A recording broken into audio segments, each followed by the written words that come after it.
then there have been times, and maybe your position on this has changed, but over the last 10 years where you've talked about sort of Black mothers and how they have engaged their sons in ways that have made them not become the kind of men you want them to be or we want them to be, ways that make them become gay or how people are turning gay, that there's a certain way that that can be understood as a kind of blame on Black women. How do you jive this very real concern? And I agree with you that we shouldn't be stereotyping or stigmatizing or blaming Black women for the effects of patriarchy, misogyny, white supremacy, all that stuff.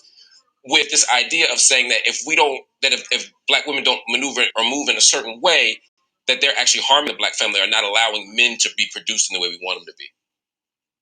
Absolutely. Well, first to clarify, I've never blamed Black women for Black males becoming homosexual.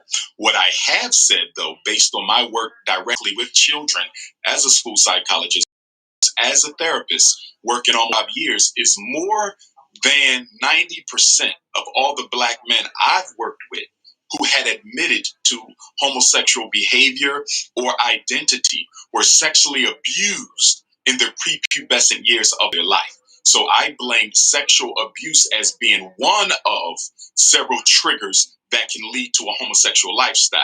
Now, of course, that was considered controversial then. It is still considered controversial now, but I stand by it and I stand by it because I have seen it and I have heard the confessions and I have seen the relationship. But with Black mothers and Black fathers, I think we can all do a better job. So when I speak of a Black woman needing to do a better job with discipline, it's not because it's the woman's job to discipline her son, but it becomes the Black woman's job to discipline her son because America has a policy of destroying Black males and sending us to the prison and to the graveyard. And as a result of that, the woman whose traditional responsibility in the home was one of a nurturer and a supporter, she now becomes a boundary keeper and a disciplinarian. And a lot of mothers find that difficult to do of any race. And I think it's unfair that Black women have to provide both the masculine and the feminine nurturance in the household, but it's the situation that we're in. I would blame the Black men in the community, Dr. Hill, for not stepping up to help our single mothers raise boys.